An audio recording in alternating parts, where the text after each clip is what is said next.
Bom dia, está no ar o Podstar e você, como sempre, é nosso convidado especial para juntos fazermos o nosso podcast da SEAG, falando sobre empreendedorismo, sempre com o intuito de fomentar e desenvolver a economia aparecidense.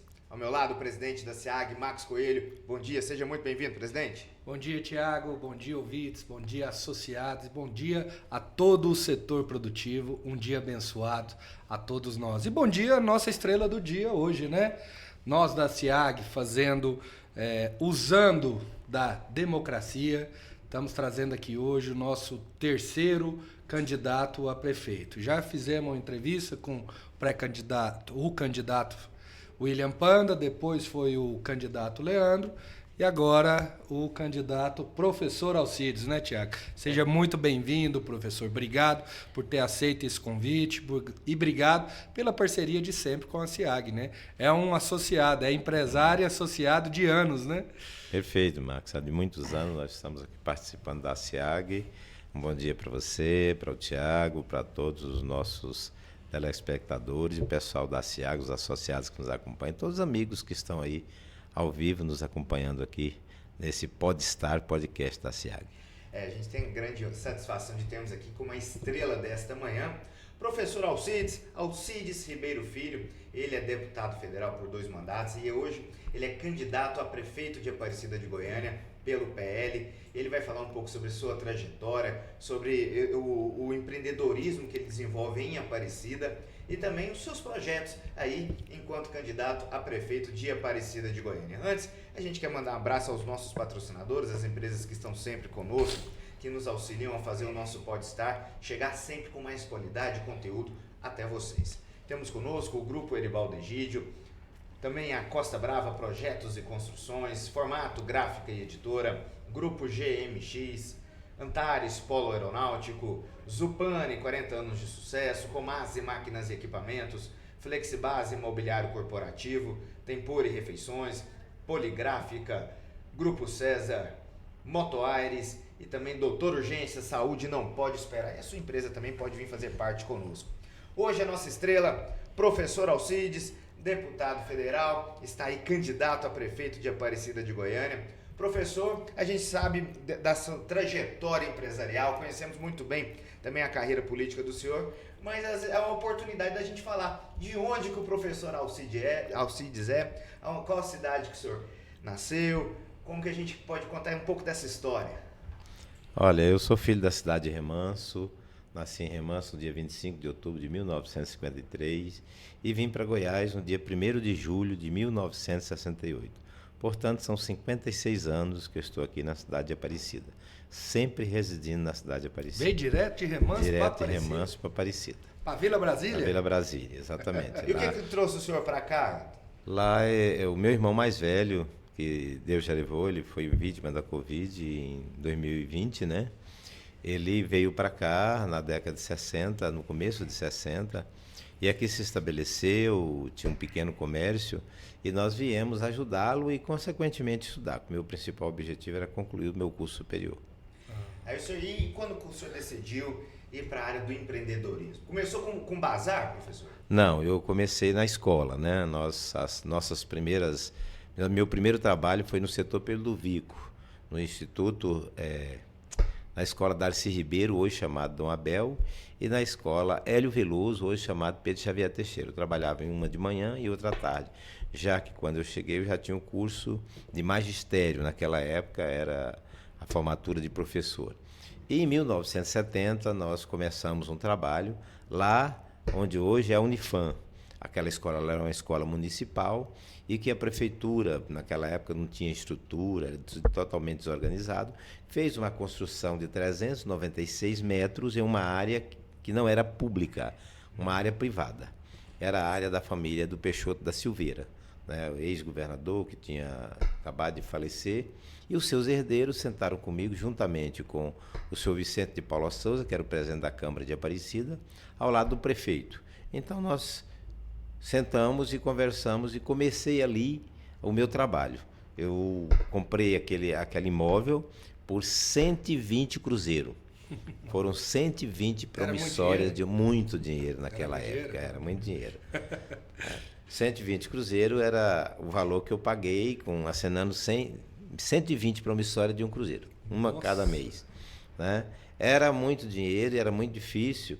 E aí a prefeitura, para que a escola funcionasse, a prefeitura fez um convênio conosco. Nós recebíamos uma ajuda da prefeitura, recebia uma ajuda da maçonaria também, que nos ajudava, né? A prefeitura pagava os funcionários e a maçonaria pagava as despesas administrativas, como limpeza, essa coisa toda, eram pagos por eles, né? Então, realmente, nós começamos o trabalho na década de 70, lá na Unifam, onde hoje é a Unifam. E chamava como a escola? Escola Municipal Alfredo Nasser. Aí, quando nós compramos, nós mudamos o nome para Educandário Alfredo Nasser. Porque não podia continuar como escola municipal, já que não era municipal mais. Além desse pagamento de 120 notas promissórias, nós também tivemos que assinar um termo de ajuste de conduta com a prefeitura para que a gente possa, em 5 anos, construir um espaço idêntico àquele, com a mesma metragem no mínimo, para pagar o recurso público. Exatamente, era uma forma de indenização. E assim foi feito. Aí, um ano depois, começou a famigerada inflação. E o dinheiro foi desvalorizando, desvalorizando, desvalorizando. Aquilo que era para me pagar em 10 anos, eu paguei em 4. Por causa 74, por causa da inflação. Então, a inflação, no seu caso, ajudou. Ajudou. Nós pagamos a inflação, quitamos o imóvel, pegamos a quitação e começamos a fazer um trabalho de ampliação. Naquela década também, a Aparecida teve um boom de crescimento. A Aparecida começou a crescer muito e a cidade foi crescendo de forma avassaladora. E aí nós crescemos junto com a escola. Não no início lá, nós crescemos junto com a cidade. No início lá, nós fizemos muitas parcerias, muitos mutirões com os pais. Eu comprava material e no final de semana nós construíamos a sala de aula. Era a forma da gente estar trabalhando. Então, dessa forma, nós construímos 12 salas de aula. Que bacana. E aí, quando foi em 1975, o José Alves de Assis foi eleito deputado federal e ele fez um convênio da nossa escola com o Estado e nos ajudou a fazer uma série de coisas. Foi aí que, com aquele valor que a gente tinha que recebendo mensalmente, nós fizemos um empréstimo do BNDES. E nesse empréstimo nós construímos o nosso primeiro prédio lá e começamos a trabalhar mais e mais, né? Em 76, eu fui eleito o vereador mais votado da cidade de Aparecida, o nome nosso está cravado na história. Nós tivemos 4 votos a mais do que o Freude, que foi eleito prefeito. Olha né? só, o vereador teve mais votos do que o prefeito. E só para você ter uma ideia, dos 7 vereadores, nós fizemos 6. Apenas um do MDB, que também era meu amigo, lá da Vila Brasília, né? Tivemos um. E depois saiu de 7, foi para 9, entrou mais um do MDB e um da Arena. Na época eram os 2 partidos existentes. Então, dessa forma, nós começamos o trabalho. E com a construção daquele prédio, com a ajuda do BNDES, nós começamos a nos desenvolver mais. E a cidade foi crescendo muito. Prova é que em 76 nós tínhamos pouco mais de 1.300, 1.400 eleitores. Na eleição de 80, né? A eleição de 82, nós tínhamos quase 30 mil eleitores. Que isso, cresceu demais. A cidade virou uma explosão demográfica. E o Freudo também, na época, abriu muitos loteamentos de forma bem desorganizada, mas abriu, e o povo foi chegando, e aquela coisa toda, né? Eu lembro que nessa época lançou o Buriti Sereno, que era o maior loteamento das Américas. Isso, do Coimbra Bueno, né? Do lá tinha o Buriti Sereno 1 e 2. É o maior loteamento da cidade, é o maior bairro da cidade hoje, é o Buriti Sereno. Ainda é, né? Ainda é, e sofre com muitos... 14 mil lotes. Imagina na década. E sofre com muitos problemas, porque hoje o Buriti é um dos poucos bairros grandes que não tem infraestrutura 100%. Pouca parte deles, o pessoal reclama muito disso, e que a gente pretende, se Deus me conceder a graça de ser prefeito, zerar essa situação lá no Buriti Sereno, fazer com que o asfalto chegue para todos lá. Professor, e depois disso o senhor ficou um tempo, foi eleito 2 vezes vereador, né? Foi presidente da Câmara? Eu fui eleito vereador uma vez. Não fui porque não quis. Eu fui eleito E depois desse mandato, o senhor focou mais no empreendedorismo?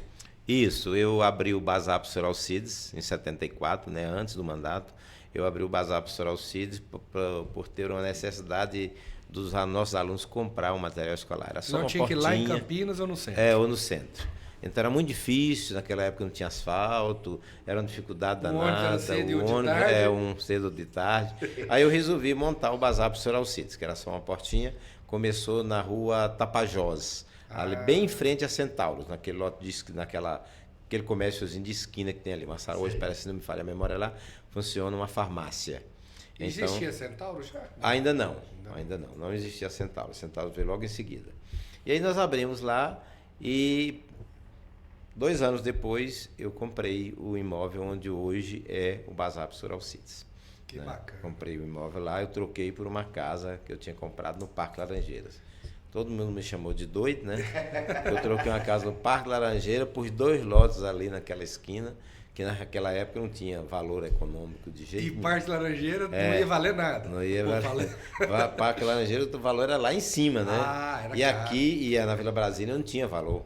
Entendi. Né? Ali a gente veio... Mas o senhor vendeu lá para comprar aqui? Não, eu troquei. É? Eu troquei e ainda voltei 5 mil. Hoje Aí, compra todo duas mundo, lá, né? todo mundo diz que eu fiz um péssimo negócio. Hoje meu imóvel lá vale 4 milhões. E lá Você na compra casa uma do Parque quadra lá no Laranjeira- Parque Laranjeira, vale 200 mil. Professor, só aproveitando, Tiago, só para a gente ter uma história do empreendedorismo que é importante. O senhor lembra quantos alunos começou lá na primeira que o senhor fez o TAC? Você lembra para quantos Olha, alunos na primeira nós tínhamos lá 135 alunos. Era 45 de manhã. Era só uma sala de aula. Era só uma sala? Só uma sala. 45 de manhã, 45 à tarde e 45 à noite. Aí de manhã era criança, à tarde adolescente, adolescente, à à noite noite só adultos. Só adultos. Olha que bacana, olha pra você ver. E a gente vê isso. E hoje nós temos quantos alunos, a gente contando a Unifam e o colégio? Hoje nós temos a Unifam com aproximadamente 6 mil alunos. Olha. O colégio com 1.200 por aí, né? São 7.200, só na nossa matriz. Só na matriz aqui Só em na Aparecida, matriz. né? E quando que o senhor decidiu expandir o colégio para virar universidade? Olha, em 1985 nós tentamos montar a nossa universidade. Aí não deu muito certo, porque era muito rigoroso o sistema, e aí a gente terminou não conseguindo sucesso. Mas como eu não desisto nunca, né? O empreendedorismo, eu sou né? empreendedor nato, não desisto nunca. Aí quando foi em 1992, nós nos estruturamos melhor, montamos o nosso processo, e esse processo andou lá 3 anos. Quando chegou em 1995, aconteceu um outro fato inusitado na nossa vida. Nós conseguimos aprovar a faculdade, né? E naquela época o deputado federal de Aparecida era o João Natal. E o ministro era o Marcos Maciel. Aí o Marcos Maciel me ligou para me buscar a portaria de autorização dos cursos de Pedagogia e Letras. Eram só 2? Eram só 2, começamos só com os 2. E aí, chegando lá, eu encontrei com o João Natal. E o João Natal disse, não vai ter faculdade lá. O senhor era oposição a ele? Era oposição. Era Arena, né? Ele era do MDB. Aí ele pegou a portaria assim, lá junto com o ministro. Que Jogou no lixo. No lixo. Que isso? Aí o ministro da Educação só olhou assim, não falou nada, e ele pediu desculpa, e eu saí, saiu também. Aí nós começamos tudo do zero de novo. Tudo do zero de novo. Ele não aceitou, disse que não aceitava, ele era líder do MDB. Naquela época o MDB parece que tinha 107 deputados, se não me engano. Era a maior bancada, era a força, né? E era o Iris governador, né? 95, o Iris tal. governador, Maguito vice. E aí terminou acontecendo esse episódio desagradável, né? Quando foi em 1999, nós recebemos o comunicado que iríamos receber a visita do MEC para liberar os cursos novamente. Aí recebemos. E era só 2 cursos, continuou só os 2 mesmos cursos. Continuando só os 2. 4 anos depois? 6. 6 anos depois de luta. Aí nós recebemos a comissão chegou, deu nota 4, né, que a nota máxima é 5, nota 4 em um, nota 4 em outro e tal. E aí foi aprovado. Foi aprovado o curso. Só que foi aprovado, a visita aconteceu em março e a autorização só saiu em 2000, só no ano seguinte. Porque, como é o primeiro curso, além de ser publicada a autorização no Diário Oficial, ia para o Conselho Federal de Educação para que eles pudessem referendar. Depois de referendado não precisa referendar os demais. Tá. Só o primeiro. Referenda a escola no todo. A escola como um todo, né? Ela dá a concessão para a escola funcionar. E aí aconteceu em 2000. Então, em 2000 que nós tivemos a primeira turma. Tem 24 anos a universidade. Anos que nós tivemos a primeira turma. Hoje nós temos quantas deixa eu te perguntar antes. Existia universidade em Aparecida? Não. O senhor foi a primeira em 2000? Foi a primeira. Isso é importante, né? Mas temos que não Você vê, né? Porque a primeira teve os dois cursos, letras e pedagogia. Letras e pedagogia. Aí em 2002 nós trouxemos administração e economia. Né? Em 2004 chegou história, geografia, matemática. Aí o senhor aprendeu o caminho das pedras. Aprendi o caminho das pedras e comecei. Todas as licenciaturas nós tivemos, né? Aí veio também contabilidade. E em 2007 veio o primeiro curso, que é um curso de proa, que é o Direito. É um curso de Direito. E em 2009 veio os cursos da área da saúde. Esse teve uma mão muito amiga do Sandro Mabel, que estava lá empacado, já tinha sido feito tudo, faltava só fazer a portaria. Aí um dia eu cheguei lá no Sandro, que era o nosso deputado aqui, na época ele já era deputado federal. Aí você teve uma ajuda do MDB. Isso. Não, na época o Sandro era PL. PL. Era PL. Aí eu cheguei lá no Sandro, conversei com ele, e eu e o Sandro nós sempre fomos bons amigos. Aí nós conversamos com ele, cheguei lá, ele foi lá e tomou as providências. No mesmo dia saiu os 4 cursos. Saiu enfermagem, fisioterapia, biomedicina e farmácia. Olha. São os 4 cursos da saúde, muito bom. Né? E daí para cá, nós, em 2013, nós conseguimos, 2014, nós conseguimos medicina, né? Medicina também teve Você já formou 2 turmas, né? Medicina, 4. 4 turmas? Desde 2020, que a gente está entregando médico para o mercado. 4 turmas, 4 parabéns, turmas, olha né? Que bacana. Então, nós tivemos essa passagem, aí veio o curso de medicina e a Dilma não quis autorizar, eu tive que forçar a barra e peguei autorização na justiça. Foi na justiça. Foi na justiça, porque a Dilma era muito amiga do Maguito. E o Maguito não queria que eu recebesse meu curso no primeiro semestre, porque o filho dele era candidato a deputado federal e eu era pré-candidato a deputado federal. Ele, inclusive, me chamou na época para disputar estadual, eu falei que não tinha interesse de disputar a eleição para estadual. Aí ele pediu a ela que não nos atendesse. Como estava tudo certinho, já estava inclusive no estampado lá no MEC, eu fiz uma ata notarial das informações do MEC, entrei na justiça e ganhei a causa. Aí nós ficamos com a faculdade subjúdice por 2 anos. Depois nós solicitamos a retirada do subjúdice e hoje nós continuamos e nós temos hoje a nossa faculdade como uma faculdade de referência, não só em Goiás como no Brasil. Eu não sei se vocês têm conhecimento, a nossa faculdade de medicina, ela tem acreditação internacional. O que isso quer dizer? Que o nosso médico ele pode clinicar em qualquer país da América como médico. Até a América do Norte, Estados Unidos, Canadá? Inclusive. Que bacana. Parabéns, a gente ficou muito feliz. Feliz e orgulhoso. Somente 12 universidades no Brasil têm esse tipo de acreditação internacional. Só 12? Só 12. E nós somos uma das. Quantas universidades? Você tem mais ou menos noção do que nós temos aqui no Brasil? Aproximadamente, universidade mesmo, que não é faculdade, aproximadamente 120. 120. Então só 10% só tem 10% esse curso. tem acreditação internacional. Professor, e dá para o senhor ter uma noção de quantas pessoas o senhor formou na Unifam durante esses 24 anos aí? Aproximadamente umas 25 mil pessoas. Olha, 25 mil pessoas. Município. Qualificando.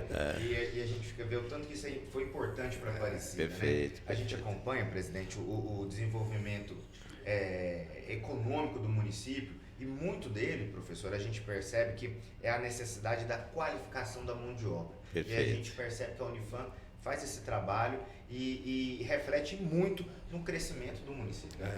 Perfeito. Isso mesmo, né? A gente pega assim, o setor produtivo crescendo, né? E o professor desenhou o cenário que a gente fala muito, né? Perfeito. Essa década de 70, 80, parecida, cidade problema, com esse tanto de loteamento, Cidade dormitório. uma cidade dormitório, ninguém queria vir para cá sem infraestrutura.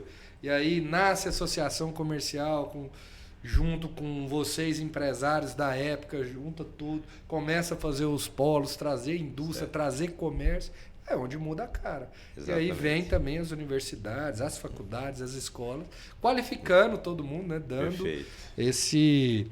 esse pontapé inicial aí da história. É muito bacana, né? Então nós que somos do setor produtivo, eu cheguei na década de 2002 em Aparecida, 2002. que eu montei minha primeira empresa aqui, era uma distribuidora da Coca-Cola. Eu Certo. pegava uma distribuição lá de tomava conta dessa distribuição aqui em 2002. Já havia diferença, né?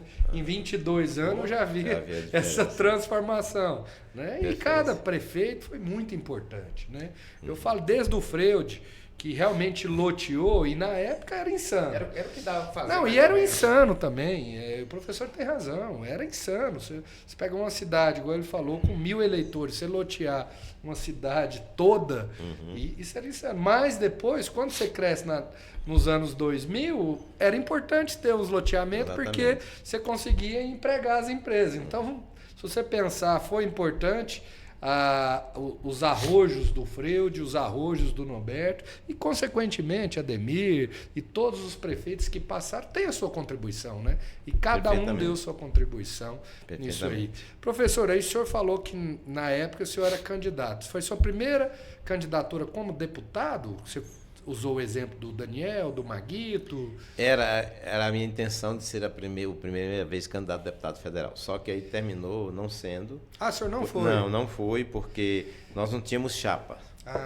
Nessa época eu tinha migrado do PDS, né, que hoje é o PP, para o PSC, atendendo um pedido do Vanderlan, inclusive, que estava formatando a chapa, né, do PSC, para que a gente fosse lá para o PSC. Aí o PSC ia se coligar com o PSB, que na época tinha o Cajuru e o Martiniano. Lembro. Então a gente lembra o seguinte, Martiniano, Cajuru, e tinha um outro nome, 3 lá, e mais professor Alcides, a menina de Rio Verde. Eu sei que nós éramos de 8 a 9 candidatos. A gente sabia que dava conta de fazer 1 ou 2 federais. Aí o que aconteceu? O Martiniano desistiu, aqui desistiu, ficou só o Cajuru. E o Cajuru foi candidato na época, teve 107 mil votos e ficou de fora. E ficou de fora, Ficou, porque eu não fui candidato, as meninas que foram não tinham voto. As 2 esperanças de voto era ele e eu, por causa dos colégios eleitorais. E aí a gente esperava, ele ficou inclusive grilado comigo, ficou grilado comigo, inclusive gravou um vídeo me chamando de cão, de tudo quanto é nome aí. E por esse motivo desse vídeo, eu terminei perdendo a eleição em 2016. Foi mesmo? Foi. Esse vídeo do Cajuru é que fez eu perder a eleição para o Gustavo em 2016. Nós estávamos bem alicerçados, tranquilo. E foi sua primeira com esse Gustavo candidatura para prefeito? A minha primeira foi em 96. 96 contra o Ademir? Contra o Ademir e contra o Tangará. O Tangará. Essa também nós perdemos para o Ademir. Um outro fato inusitado. Você ficou em segundo? Fiquei em terceiro. Olha só, eu era o líder. Valmir. Eu era o líder das pesquisas absoluto, dia 15 de novembro, dia 15 de setembro. O Tangará vai lá no Sepaigo, tira um cara lá do Sepaigo, põe um colete, recebe um tiro. Eu lembro dessa história. E aí o povo ficou todo mundo alvoroçado, ele ficou lá no São Bernardo e aí todo mundo comoveu a cidade inteira. Ele terminou saindo do terceiro lugar, do segundo lugar, que estava atrás de mim, e o Ademir o terceiro. Ele passou por mim como um foguete. E eu fiquei em segundo lugar e o Ademir quietinho lá no terceiro. Aí o falecido Norberto era muito astuto, né? Foi lá, descobriu toda a manobra. E 4 dias antes da eleição, 4 dias, ele jogou na televisão. Olha. Aí quando ele jogou na televisão, aí o trem virou festa. Inverteu tudo. E aí o o Tangará caiu para o segundo lugar, eu fui para o terceiro e o Ademir foi para o primeiro. Você vê, né? O negócio que é estratégia? É muita coisa. É um aprendizado, né? É um professor? aprendizado. E aí depois o senhor foi candidato mais em quê? Ou Em não? 2016. Não, eu disputei eleição para deputado federal, atendendo o pedido do Marconi, em 98. Ah, em 98. Tive 18 mil votos, mas fiquei na suplência, né? Foi quando o Marconi ganhou, né? Foi do quando o Iris. Marconi ganhou. Inclusive, eu queria ser candidato a deputado estadual, porque eu sabia que eu tinha uma eleição tranquila. 18 Ele não mil aceitou, votos, né? aí ele preferiu que o candidato fosse o Tangará e o Nascimento. Os dois saíram candidato e eu fui para federal. Né? Eu tive 18 mil votos naquela época. E nenhum dos dois ganharam, né? Nenhum dos dois ganharam. Nós ficamos na segunda suplência, atrás da Maria Valadão. Assumiu? Não. Não assumiu. Assumi. Aí agora o senhor vê que no final dos anos 2020, ali já é o seu segundo mandato, né? Certo. Agora o senhor foi eleito com mais de 90 mil votos aí, mostrando Isso. o exponencial eleitoral que o senhor tem. E o que levou o senhor realmente a ir para a Câmara Federal? E como está sendo lá articular lá realmente? Precisa de muita articulação lá, deputado? Na Câmara Federal é um ambiente muito bom, né? Eu, inclusive, quando cheguei lá na Câmara Federal, no primeiro mês de mandato, eu dei vontade de vir embora, sabe? Porque você ia para o plenário lá o tempo inteiro, o povo xingando. Só briga? Era só briga. Aí eu cheguei lá no presidente, na época era o Maia, e virei para ele assim, eu falei, aqui é desse jeito mesmo? Aí ele virou para mim assim, não, acalme que você vai se encontrar aí, pode ficar tranquilo. Aí nós fomos trabalhando, né, e a gente foi fazendo amizade, observando, analisando aqueles perfis de deputados que não queria nada com nada, que para eles quanto pior, melhor, né?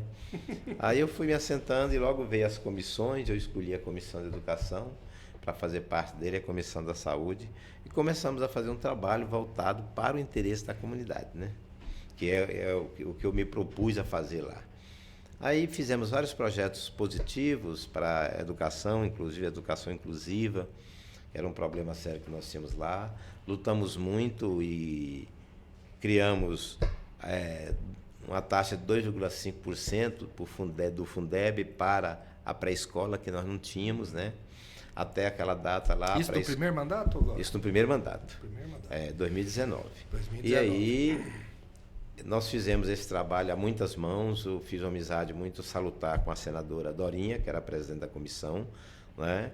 E também com o pessoal de esquerda. Nossa comissão eram 15 elementos, nós tínhamos lá mais ou menos 6 de direita, o resto tudo era esquerda. Porque a esquerda também dominava na época, né? Não, mas a esquerda sempre domina a educação. Mesmo? Mesmo, educação e saúde sempre a esquerda domina, né? Hoje mesmo, como eles têm a metade dos deputados que nós temos, mesmo assim, eles conseguem, porque lá eles juntam PT, PCdoB, PV, PSB, PSOL, PDT, eles fazem uma trempe. Hoje, por exemplo, nós somos 45 na comissão. 25 é deles, nós só temos 20. Eles dominam ainda. Eles dominam ainda, né? E 20, desses 20, nem todos são direita, alguns são centros. Não, a maioria são tudo direita. Centro-direita. Centro-direita. Então a gente faz um trabalho lá de a várias mãos, né? Nós fizemos um trabalho muito bom na Comissão de Educação, nós conseguimos aprovar leis importantes. Essa emenda minha do Fundeb de 2,5% para a educação infantil ela é de extrema importância, porque, veja bem... Ajuda demais os municípios, né? Inclusive aqui na cidade a gente tem um grande problema que é a falta de vagas no CMEI. E não precisava ter esse tanto de vaga, porque esse tanto de falta de vagas. De déficit. Porque nós tínhamos 17 CMEIs no governo anterior, do Gustavo, ele não fez. Aí eu mandei mais 6, ele não fez. E aí estou pegando o pé do Vilmazinho, ele agora que fez uma licitação para ver se consegue fazer pelo menos os 6 que eu trouxe por último, porque os 17 já foi perdido. Que o recurso é do senhor. Os recursos foram destinados por nós, né? Então, um trabalho assim que a gente procura fazer e que, às vezes, a prefeitura não dá a contrapartida, né? Entendi. Que nós tivemos aí, na história do nosso trabalho, do nosso primeiro mandato, nós batemos todos os recordes históricos de trazida de recurso para a cidade Aparecida.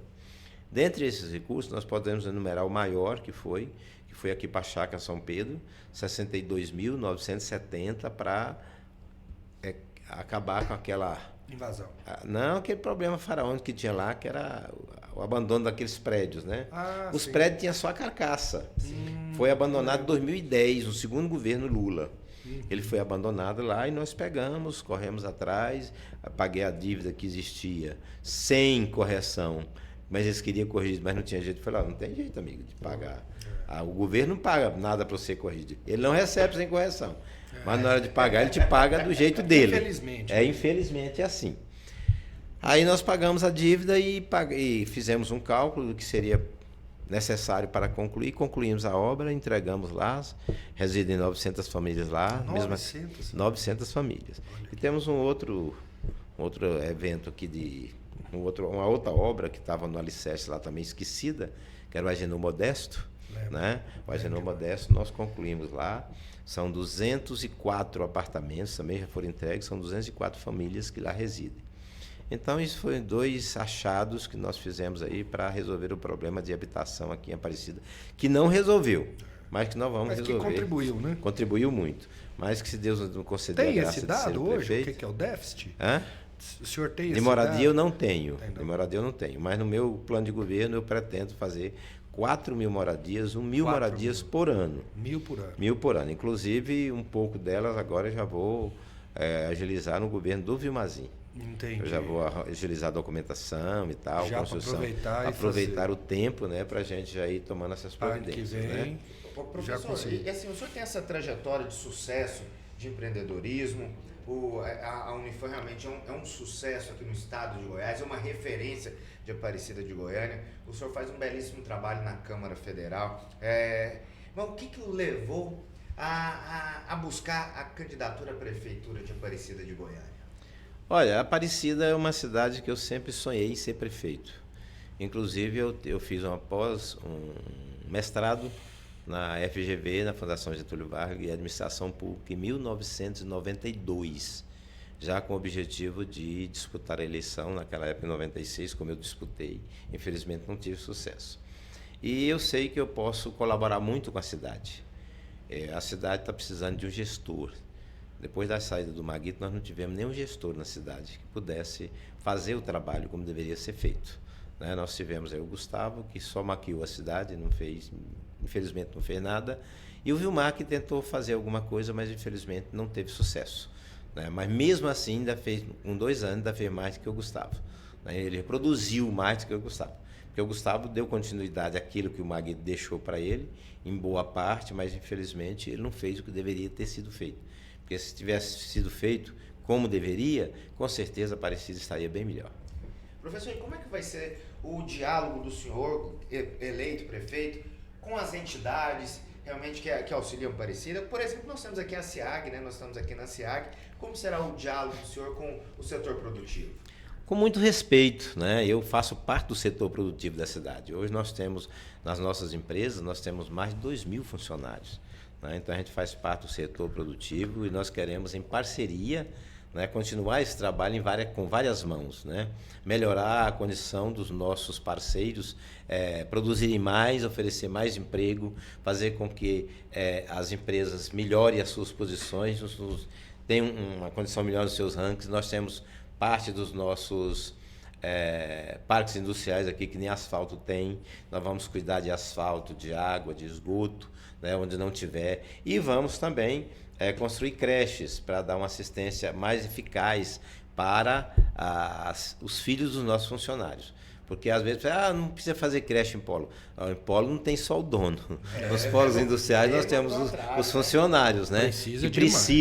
Que precisam. Então a nossa meta é construir um CMEI em cada polo para dar assistência para os filhos dos nossos funcionários. Então a nossa parceria vai ser com várias mãos. A indicação do secretário de Indústria e Comércio é de exclusividade da Associação Comercial. Nós não vamos interferir, é ela que vai indicar, nós vamos apenas homologar. E nós vamos ser parceiros, mas parceiros de verdade. É isso que a gente percebe que a Aparecida sempre precisa disso, né? Essa parceria, caminhar de mãos dadas. 4 mãos, né? E a gente vê isso. E além disso, professor, a gente percebe também assim, algumas demandas, outras demandas também. Essa do CIMEI nos polos é uma demanda real, que a SEAG sempre questiona também. E além disso, a gente espera realmente a possibilidade de novas áreas, novos polos.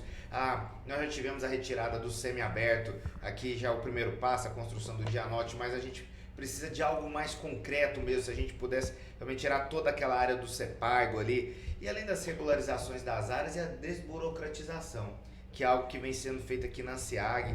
A gente já criou o CPD, né, o Comitê Permanente de Desburocratização, porque a gente acredita que realmente através da desburocratização, com uma prefeitura, com um gestor crescendo, desenvolvendo, Aparecida não tem limites não.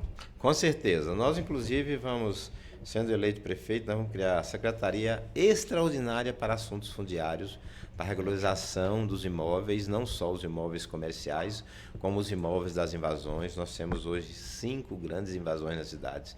E as velhas invasões existentes não estão todas regularizadas. Daí a necessidade de nós criarmos essa Secretaria Extraordinária. É uma secretaria sem pasta, onde nós vamos ter o secretário, 1 ou 2 auxiliar qualificados, para tratar exclusivamente desse assunto. O objetivo é nós zerarmos essas pendências. Por exemplo, nós temos lá na invasão mais antiga aqui, que é a Cidade Livre, nós temos aproximadamente 18% dos imóveis que não são regularizados. Então nós queremos regularizar, queremos que ficasse 100%.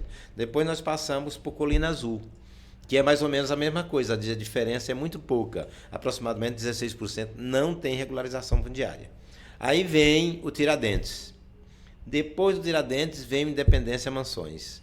Depois do Independência Mansões vem o Madre Germana. Então todos esses têm um percentual pequeno, mas que ainda não tem regularização. E o que nós queremos é regularizar, fazer com que tudo isso se regularize. Em relação às invasões novas, nós vamos começar já o nosso mandato, sentando com os donos de imóveis, tentando essa regularização. Mais fácil, não sei justiça.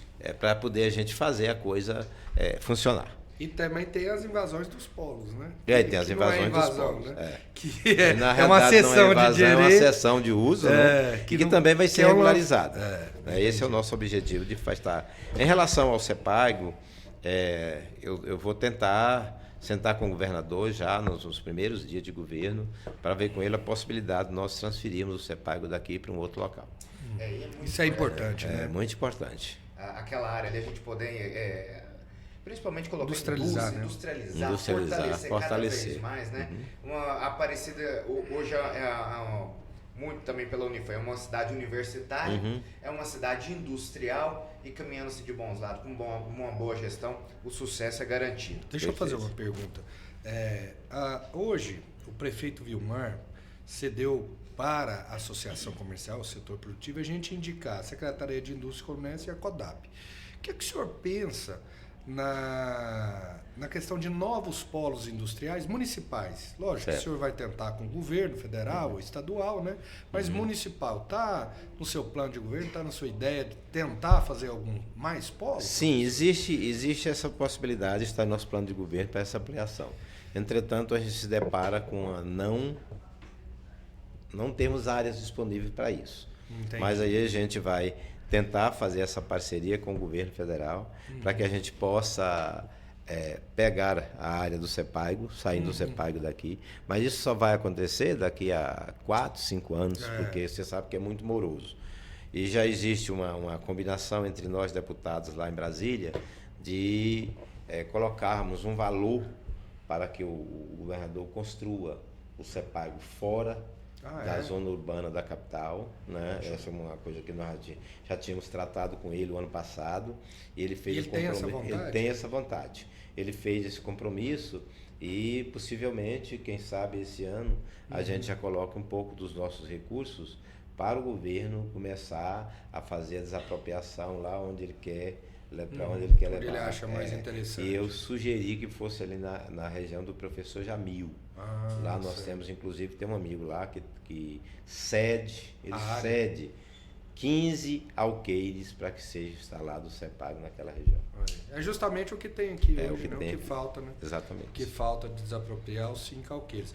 Porque a CODAP, professor, a Companhia de Desenvolvimento de Aparecida, ela pode incorporar áreas, ela pode ceder e vender. Então, assim, não teria tanto ônus para o município e diretamente, né? O município faz uma desapropriação, cede a área para ela e ela comercializa, porque hoje não pode se mais doar, né? Não Inclusive pode. o Dianote, ele não é doado, né? Ele é subsidiado. Subsidiado. Né? Então, o que o governo investiu lá, tanto em áreas e infraestrutura, o governo vai cobrar. Lógico, é subsidiado, parcelado, para que o empresário também tem condição de pagar, desde que seja algo real. O senhor pensa nisso? Você acha que tem uma possibilidade de desapropriar novas áreas, fazendas naquela região?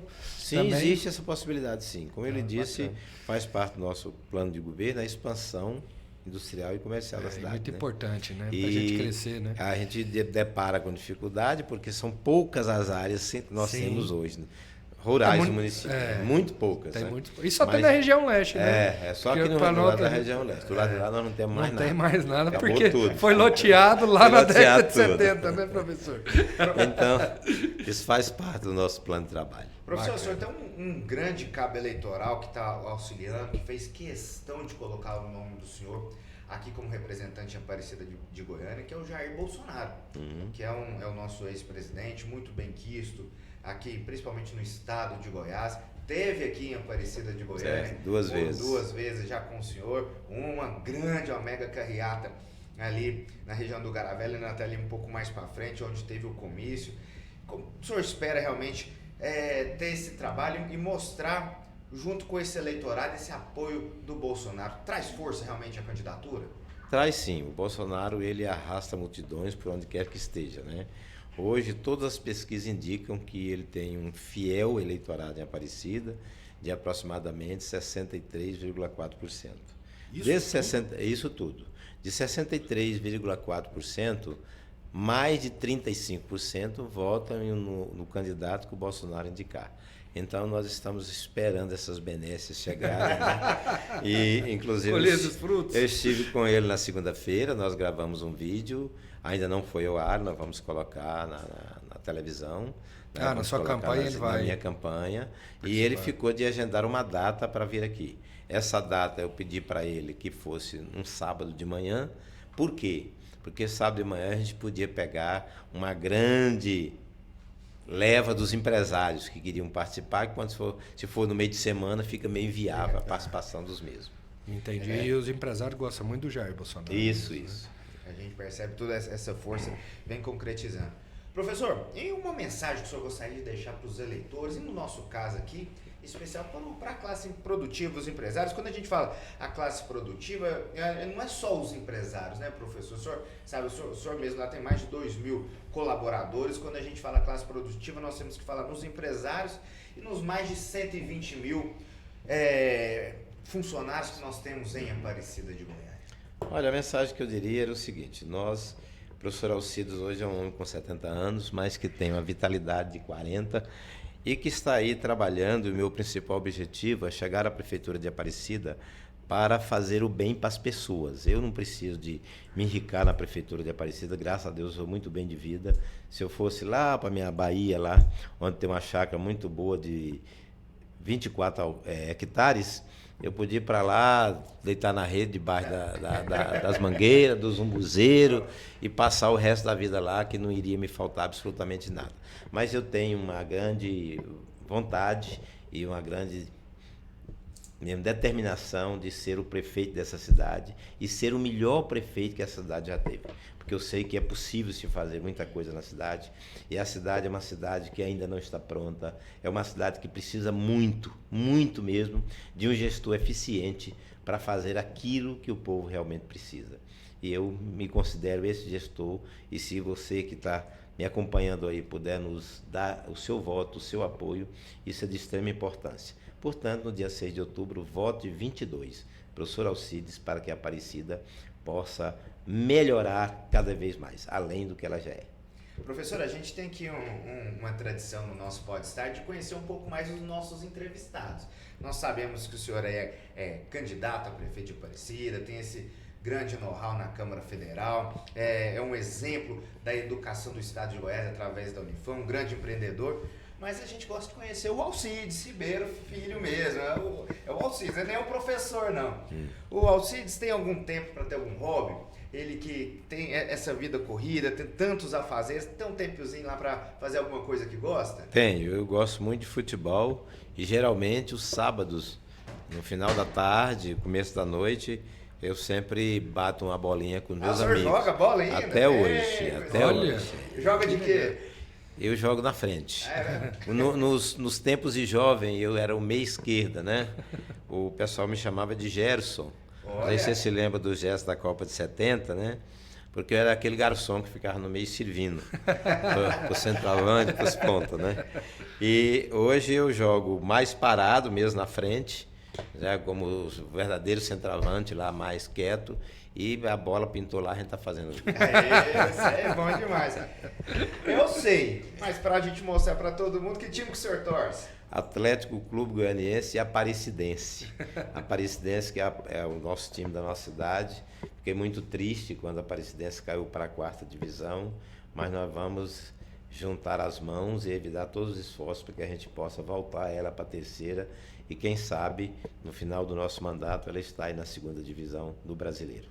Isso aí, muito bom. É importante para Goiás, né? É muito importante para Goiás. Às vezes alguns amigos me criticam, né? Porque eu tenho muito amigo que torce pro Vila, torce pro Goiás, e eles ficam assim, os torcedores do Goiás ficam torcendo contra o Vila, o torcedor do Vila fica torcendo com o Goiás. E eles me olham assim, eu vejo, você torce pro Vila e pro Goiás? Torço. No Campeonato Brasileiro eu sou Vila, eu sou Goiás, eu sou Atlético. Concordo. Porque eu acho que nós temos que torcer para os nossos times goianos. Exatamente. É o meu discurso, professor. É fortalecendo cada Eu vez sempre mais. uso esse discurso. Eu torço para todos estejam na 1ª divisão, porque quem ganha é Goiás. Exatamente. Né? Professor, e o que hoje o Alcides Ribeiro Filho, o senhor disse 70 anos, falaria para o Alcides criança, jovem, lá de Remanso, ainda nem tinha vindo para Aparecida de Goiânia, como que foi essa trajetória? O que o senhor falaria para aquele garoto? Olha, eu com 7, 8 anos, eu comecei a desenvolver um trabalho para estudar, sabe? Nós tínhamos lá uma escola de padre, a escola era paga, e minha mãe era considerada a maior doceira da cidade, né? Dona Marina, que graças a Deus está com 100 anos aqui, nos dá a graça de estar viva. Ela fazia beiju e fazia cuscuz, né? Então ela fazia segunda, quarta e sexta, ela fazia o cuscuz. Eu levava os cuscuz e entregava na casa daquelas pessoas de mais posse. A gente fazia as entregas. Eu chegava, fazia a entrega, deixava lá. Você era o entregador. Eu era o entregador. Lá, naquela época, as janelas tinham um espaço entre o batente e a janela, mais ou menos assim. Então, eles deixavam na bandeja escrito quantos cuscuz queriam. Ah, é? E eu chegava lá e só fazia a entrega dos cuscuz, né? E terça, E quinta quinta e sábado era o dia do beiju. E o beiju era doce? Ou Não, era salgado? o beiju é o que nós chamamos de tapioca, né? Não, era o beiju normal. Ah, só o beiju só sem beiju recheio. normal. Não, sem recheio. O recheio veio agora com a modernidade. Isso é moderno. Na época não existia. Antigamente não existia esse recheio. Então, eu fazia essas entregas quando era no sábado, depois do almoço, eu ia buscar o recurso. Ah, o senhor entregava e era o coletor. E naquela época a gente tinha também uma dificuldade. Você tinha que pilar o milho era pilado no pilão. Hoje está tudo fácil, vem um flocão, você só molha, né? E tal. Mas naquela época não, era pilado no pilão, na mão. Na mão, né? Então, quando eu chegava da escola, eu fazia isso tudo antes das 7 da manhã. Aí, 7 da manhã, eu ia para a escola. A escola ficava a 3 quarteirões da minha casa, né? O Colégio Municipal Rui Barbosa, que é famoso até hoje, onde passaram os grandes filhos da cidade. Todos estudaram lá no Rui Barbosa, né? Quando terminava o ginásio, que ia para Salvador, ia para outras cidades se estudar e tal. E lá também tinha, na época, o magistério, tinha o colegial e tinha o técnico em contabilidade, né? Esses 3 cursos que existiam lá. E eu preferi fazer o magistério, né? Fiz o magistério e vim para cá. Para ser professor. Já, continuar a minha atividade aqui e fazer um curso superior, que era o meu sonho. Tá certo. Professor, muito bom. uma sugestão para a gente até conhecer os gostos do professor Alcides, ou de algum filme, de algum livro, de alguma música, ou alguma viagem que o senhor fez, gostou e quer nos inspirar aqui com alguma sugestão? Olha, eu tenho muitas músicas que eu gosto. Eu sou um fã do Roberto Carlos, né? A música que eu mais gosto, Roberto Carlos, é Detalhes, mas eu gosto muito das músicas evangélicas, né? E tem a Como Zaqueu, que é uma das músicas muito precisa, muito como você... Bonita mesmo. Muito bonita, com muita coerência, uma letra, né, bem postada, né? E essas são as duas músicas que eu mais gosto. Em relação a leituras, eu leio a Bíblia diariamente, né? Diariamente. É o meu livro preferido. Eu não saio de casa sem ler, né? Ao me alimentar, ao café da manhã, eu leio a Bíblia, eu faço as minhas orações. Meio-dia faço minhas orações. É hora de jantar, que eu não costumo jantar, mas quando faço isso, eu também faço as minhas orações. E não deito sem fazer as minhas orações. Professor, uma frase que o senhor gosta de falar, ou que quando a gente escutar na rua, falando, é o professor Alcides que gosta de falar isso aqui. Uma frase que inspira o senhor também. O que o senhor gosta, o que o senhor fala, uma frase que o senhor... Hoje a frase que eu mais usaria seria: Aparecida é a minha cidade boa de viver. Bonita. É as frases do Aparecidense, né? Isso aí. E precisa, né, fortalecer essa identidade aparecidense. Nós vivemos numa região metropolitana, muito se assemelha a Goiânia, a Aparecida precisa de Goiânia, mas fortalecer essa identidade aparecidense vale muito a pena. E professor, aqui a gente agradece imensamente o senhor. Nós sabemos do empreendedorismo, o senhor é um dos nossos associados aqui na SIAG, com a Unifam, com o colégio, com o Bazar. E a gente realmente espera que... lembrando que o ano passado quem ganhou o carro foi um funcionário de Estado da Unifam, né? Foi sorteado o carro. O senhor lembra o nome? Foi uma mulher, né? É de Silene. De Silene, funcionária antiga? A Edicilene trabalha conosco há mais de 20 anos. Então merecido o carro. Merecido. Parabéns, Edicilene. Esse ano nós vamos fazer de novo, viu? Vamos fazer sim. E a gente fica muito feliz, desejamos sucesso para o senhor na jornada aí, que seja realmente um pleito muito positivo, que a Aparecida ganhe com quem vencer. A SIAG sempre se colocou de maneira apartidária, mas precisa debater as políticas, e é isso nós fizemos com todos os candidatos. E agradecemos imensamente a participação do senhor, professor, neste ano, tanto a SIAG quanto o nosso Pode Estar, sempre de portas abertas. Eu é que agradeço, Marco, a você e ao Tiago, a você e ao nosso presidente Max, né, que eu tive a grata satisfação de conhecer recentemente, eu não o conhecia, mas dizer que nós estamos aqui na cidade com o objetivo ímpar de fazer com que a nossa cidade melhore cada dia. Esse é o meu principal objetivo. E eu não podia deixar de fazer isso que eu vou fazer agora, mais uma vez pedir o seu voto para prefeito. No dia 6 de outubro, dê o seu voto primeiro para o vereador e logo em seguida para o prefeito. E prefeito é 22 para o progresso da cidade de Aparecida. Obrigado, professor. Obrigado por aceitar o convite. Obrigado com a parceria com a SIAG, sempre com sua universidade, com as suas empresas. Foi uma satisfação também conhecê-lo.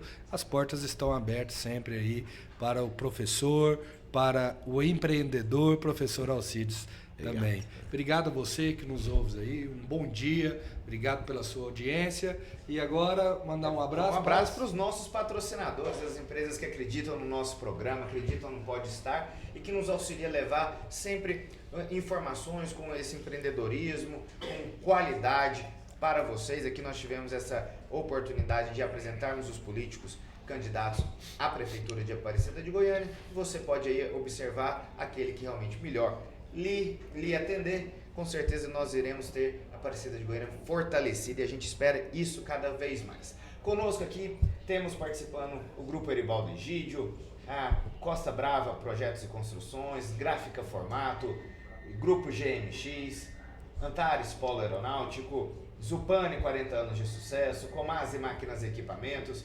Flexibase Imobiliário Corporativo, Tempore Refeições, Poligráfica, Grupo César, Moto Aires e Doutor Urgência. Saúde não pode esperar. Vai chegando ao final, mais um Pode Estar, o podcast da SIAG. Compartilhe o link com essa entrevista especial que nós tivemos aqui com o professor Alcides e com certeza aguardamos vocês na próxima semana. Um abraço a todos e fiquem com Deus. Um abraço, fique com Deus.